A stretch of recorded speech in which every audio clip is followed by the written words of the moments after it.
อกเบอร์กลวยปั๊มนมที่เหมาะสมจะช่วยทำให้คุณแม่ปั๊มนมออกดีปั๊มนมได้เพิ่มมากขึ้นที่สำคัญคือไม่เจ็บนะคะตอนที่คุณแม่ปั๊มนมวิธีวัดขนาดหัวนมเพื่อเลือกเบอร์กลวยปั๊มนมที่เหมาะสมสำหรับหัวนมของคุณแม่นะคะบางทีที่คุณแม่บางคนนะคะรู้สึกว่าตัวเองค่ะปั๊มนมได้น้อยนะคะรู้สึกว่าน้ำนมไม่ค่อยไหลนะคะหรือว่ารู้สึกว่าปั๊มนมแล้วเจ็บหรือว่าหัวนมแตกเป็นแผลนะคะหรือว่ารันนมแตกเป็นแผลนั้นนะคะอาจจะเป็นเพราะว่าเลือกเบอร์กลวยปั๊มนมไม่เหมาะสมก็ได้ถ้าคุณแม่นะคะเลือกเบอร์กลวยปั๊มนมที่เหมาะสมกับขนาดหัวนมของเราผลลัพธ์ก็คือจะเป็นแบบนี้เลยค่ะนมแม่ฉ่ำๆนมแม่ไหลดีที่สำคัญคือไม่เจ็บขณะที่ปั๊มนมค่ะและนี่คือผลลัพธ์นะคะของการที่คุณแม่ค่ะเลือกเบอร์กลวยปั๊มนมที่เหมาะสมปั๊มนมถูกวิธีนะคะเนาะก็จะได้น้ำนมแม่ฉ่ำๆแบบนี้เลยค่ะวิธีวัดขนาดหัวนมเพื่อเลือกเบอร์กลวยปั๊มนมที่เหมาะสมสำหรับหัวนมของคุณแม่นะคะเราจะวัดภายหลังจากที่แม่คลอดลูกมาแล้วนะคะเนาะวัดนะคะหัวนมนะคะส่วนที่กว้างที่สุดนะคะแล้วก็ใช้ไม้บรรทัดนะคะวัดนะคะส่วนที่กว้างที่สุดยกตัวอย่างเช่นเคสนี้นะคะวัดจากด้านนี้มาถึงด้านนี้นะคะหัวนมของคุณแม่ท่านนี้กว้าง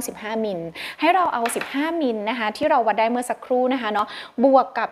20% ของ15มิลเอาทำไมต้องบวกกับ 20% ของ15มิลนั่นก็คือว่าเวลาที่เราปั๊มนมหัวนมของคุณแม่ค่ะจะบวมตัวขึ้นนะคะประมาณ 2-3 มิลนะคะเราก็เลยจะต้องเอา 20% นะคะเนาะมาบวกด้วยดังนั้นเบอร์กลวยปั๊มนมของคุณแม่ท่านนี้นะคะก็คือจะเป็นเบอร์18นะแบบนี้เป็นต้นถ้าเบอร์18ไม่มีอาจจะขยับขึ้นเป็นเบอร์19แบบนี้ก็อาจจะพอช่วยได้เราได้เบอร์กลวยปั๊มนมเรียบร้อยแล้วนะคะเราก็ทำการนะคะปั๊มน